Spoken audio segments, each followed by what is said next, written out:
What is going on, guys? Jason Burke here, Styles Clash for Life. Coming at you on YouTube, and tonight I've got some football focus. The Pittsburgh Steelers just finished their game with the Washington football team on Monday night, which was pushed back from the initial Sunday game because of the crazy COVID schedule that's been going on here. As you guys can probably tell by my tone and tenor here, the Steelers lost their first game. It was bound to happen sooner or later. There was no really delusions of 16-0 here or anything like that. But I'm not here to make excuses. You know, this was a winnable game for the Steelers. They probably should have won this game. They were ahead for most of it. They're still the better overall team than Washington, so they probably should have won this game. But I have to say that having your team play, was it 3 times in 12 days? Pittsburgh has played now, twice in 5 days. We played our game Wednesday against the Ravens, and here we are just 5 days later, even with the one-day pushback. We're playing our game against Washington here. So banged up team, some guys coming off injury, some guys coming off COVID, playing on very short notice against a pretty underrated Redskin team. Football team. I'm never going to get used to the Washington football team. I'm always going to call them the Redskins. So if I call them the Redskins, excuse me, it's not intentional. I was brought up with the Redskins, so it's hard to break that tradition. We're creatures of habit as human beings. But Washington is not as bad as their 4-7 record would have indicated coming into this game. Alex Smith at quarterback is their best option at quarterback. He's better than Haskins. He's better than Brandon Allen and all the other guys they brought in there throughout the season. Alex Smith is an underrated game-managing quarterback. He's not spectacular by any means, but he is solid. He's a veteran. He knows how to audible plays. He knows how to do the hard snap count, which got us tonight a few times. And the team's got some underrated playmakers. Terry McLaurin, who Pittsburgh did a good job holding down tonight, is a very good player. The Cam Sims is an electric young player that could have a bright future ahead of him that no one's really heard of yet. Logan Thomas, the tight end, was always known as kind of a blocking, hard-nosed tight end, had an excellent game tonight. He had a lot of contested catches. He was getting around guys. He was getting off the line quickly. He was making contested catches. He was breaking tackles. He had a touchdown tonight where he got wide open.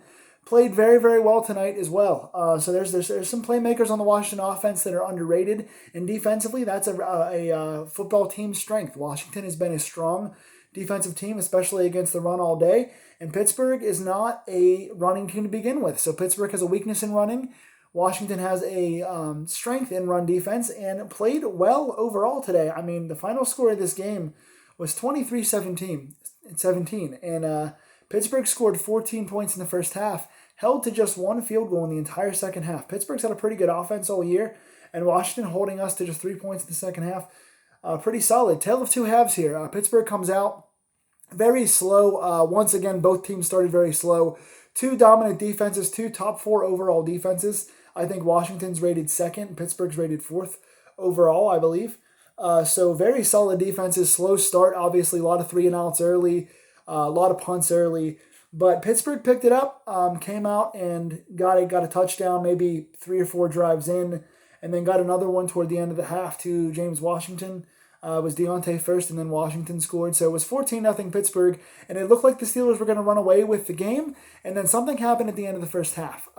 Pittsburgh had the ball up 14-zip. There was like 3 or 4 minutes to go in the half, and we had the ball on like the 10-yard line. Had a chance to kind of drive down and maybe get a field goal. Kind of just, clock management, kind of drive down, get in field goal range.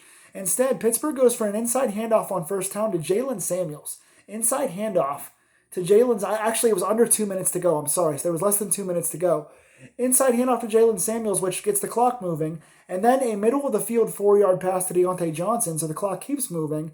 And then Pittsburgh just kind of gives it away. Pittsburgh just sort of throws it to Juju short. Juju falls short of the first down, out of bounds, so the clock stops. So now Pittsburgh has to punt the ball from their own 10 with the clock stopped to Washington, who then comes down and gets a field goal of their own. So Pittsburgh could have easily gone up either 14 or 17-0 at the end of the half. Instead, it's 14-3. It's at least a 6-point swing there. So Washington gets momentum going into the half, being down 14-3, but getting that score they shouldn't have gotten because of bad clock management. And then with that field goal also, the clock was running. Pittsburgh got 2 sacks in a row, and the clock was running. It was down to 8 seconds remaining, and Washington had to get their field goal team on the field. And the referees stopped the clock because they didn't have the right ball in Alex Smith took the ball out, and they were trying to get the kicker ball into play. So the referees stopped the clock, which allowed the football team, to get on the field, set themselves, and kick the ball, which they probably wouldn't have gotten had the referees not made that mistake of stopping the clock. So, given the circumstances, bad management on Pittsburgh's end, and then a big-time flub by the referees caused Washington to get that first 3. But even still, even with all that, Pittsburgh going into the half up 14-3 looked pretty good for us. And then Washington came out in the second half, 2 quick penalties, backed themselves up on the 10-yard line, and still yet came out making big plays, got themselves all the way down the field into the end zone. Again, can't say enough for the one-handed acrobatic catches that Cam Sims made today, and also Logan Thomas making tough catches. He was the one that got that big touchdown to end that drive, I believe. So then all of a sudden, then it was 14-10. It was a brand new ball game. And the Steeler offense, which was, started slow but wound up with 2 touchdowns in the first half, started moving the ball a little bit, all of a sudden got anemic. There was nothing. The running game couldn't be found on a milk carton. I mean, I was getting ready to put on pads. I am a 34-year-old non-football playing handicapped person. I have CP in my legs, and I was getting ready to get out there and play running back because, I mean, the combination of just not running the ball, only 14 carries for the whole day, Benny Snell not getting open at all, J.C. Hassenauer playing today for our normal center, which for some reason I can't place his name right now. I'm so flustered with what's going on, Marquise Pouncey. And so we have our backup center in there who did botch 1 snap and did get a holding penalty, but had a hard time blocking inside, so that wasn't helping us at all. The predictable run calling plays weren't helping us at all. The lack of production from Snell wasn't helping at all. So no run game at all. And then Ben was getting batted a little bit. Washington did a good job on the defensive line, which is a good group of theirs. Chase Young was highlighted a lot, getting in there and not getting sacks on Ben, but getting a lot of pressure. A few tip balls, a few quarterback hits, making him rush throws.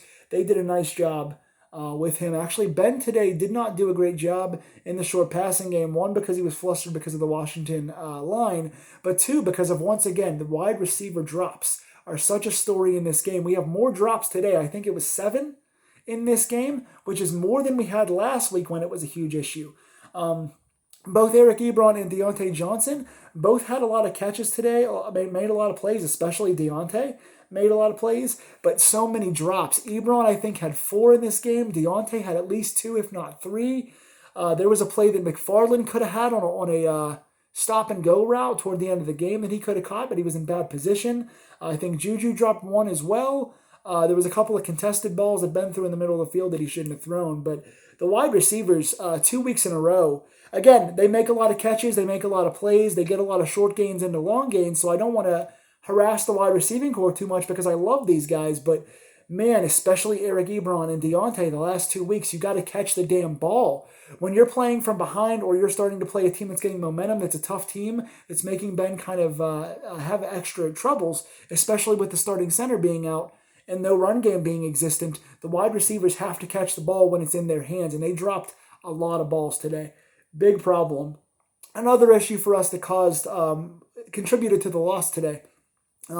We didn't have Chris Boswell. He was out today, so we signed Matthew Wright from the practice squad. He was competing in preseason with Boswell. Boswell won the job, obviously. He's the veteran. Matthew Wright made his debut in the first game. And Matthew Wright, kudos. He played well when he kicked. He did a good job today. Made his 2 extra points and his 1 field goal attempt. So he was 3 for 3 overall in kicks, 2 extra points and 1 field goal. But in the fourth quarter, Pittsburgh was on maybe like the 30-yard line or so and decided to go for it on 4th and 1 and also go for it on a 4th and 1 down by the goal line earlier in the game, and they didn't convert either one because I guess they were afraid because Pittsburgh is a hard stadium to kick in and Matthew Wright is a brand new first-game kicker. So we didn't convert those 4th downs, which, goes on the offense, but because of Boswell being out, had to go for it, didn't make it, so couldn't get points out of it, and caused the turnovers. So that was a big thing for us. There are some bright spots. Again, James Washington's a bright spot for this team. Ben played relatively well when he wasn't getting balls batted. The wide receivers, in spite of their drops, made some plays. This defense, they allowed 23 points. Only 3 in the first half, 14-3 first half, and that shouldn't have happened in the first place. Again, bad offensive management and bad refereeing, but Should have been a first half shutout, but allowing 23 points in the second half. Pittsburgh gets outscored in the second half 20-3. Defense got tired, Defense is banged up. A lot of guys are hurt. More guys got hurt in this game. When you have a team that doesn't have a bye week because of what happened with COVID with the Titans, and plus with what happened to the Ravens with COVID and us then later on, you're playing so many games back to back to back. You have no bye. Your schedule's getting moved around. You're playing a lot on short weeks, 3 games in 12 days. Your injuries, your defense is going to get tired. It got tired in this game, and that's what caused the 23 points. So that's what caused the loss. Let me get to the stats. I'm going on along here.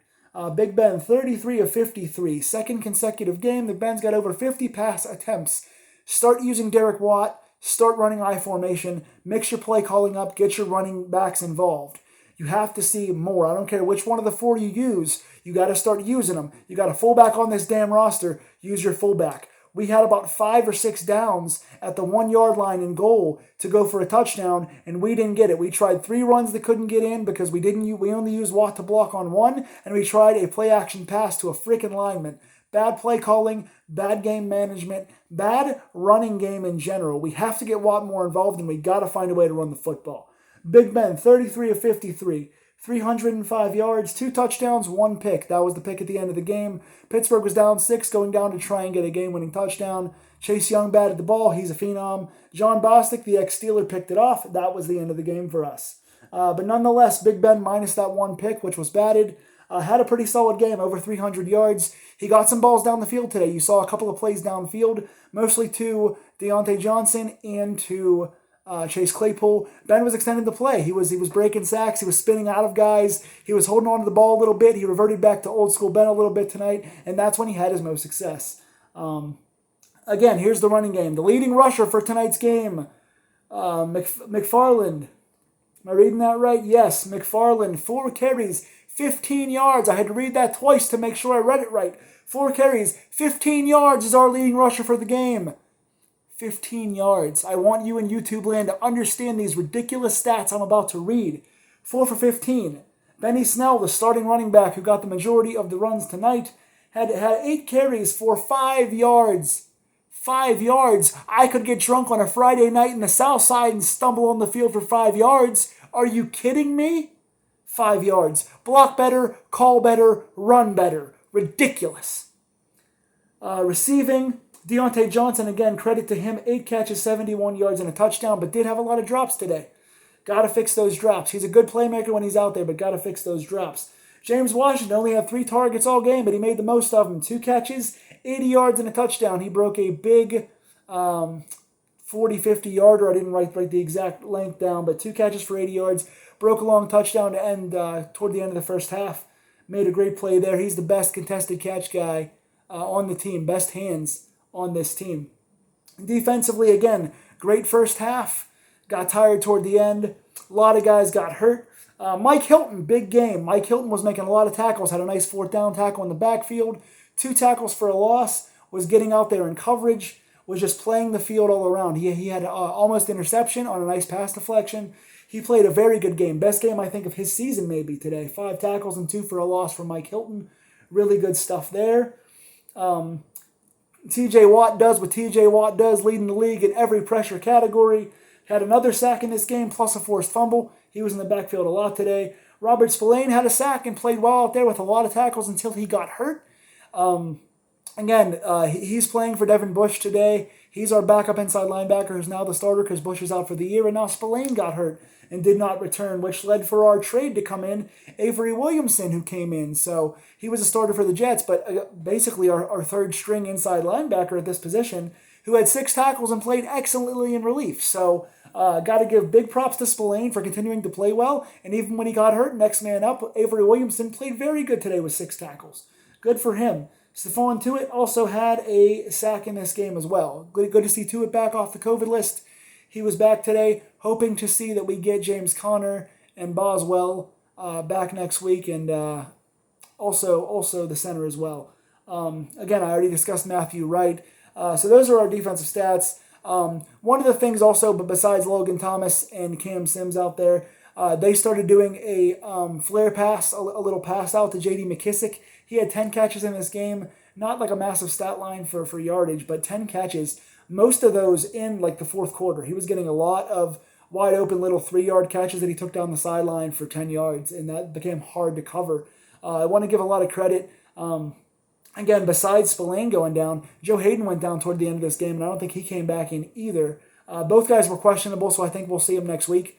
But Joe Hayden went down in this game, so we had at one point Justin Lane was out there as starter again, and also Cam Sutton started on the other side because we did not have Steven Nelson today. So we already had one cornerback down, and then Hayden got hurt. So both of our starting cornerbacks were out. Hoping to see both those guys back next week.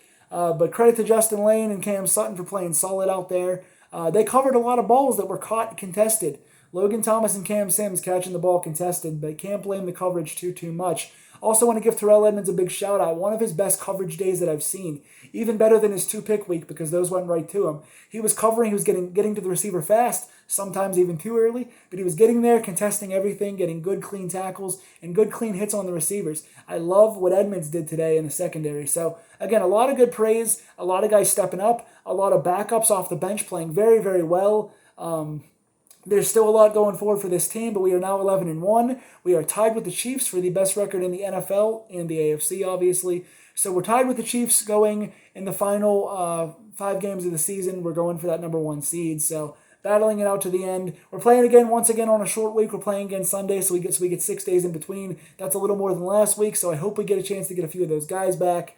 And headed to next week's game for a important win to keeping pace with the Chiefs now because we're tied with them. So 11-1, still can't complain. Played a pretty solid game. Just again, need to clean the drops up. Need to get better play calling. Need to keep Ben protected, and need to get healthy on defense. So, what did you guys think of this game? Tell me in the comments below. If you like my thorough breakdowns and coverage of the Steelers all season long, plus a bunch of other stuff that I do, please subscribe, like this video, share, and tell your friends. And I will see you guys Sunday for the next Steeler review. 11-1, but I still love you guys. Go Steelers.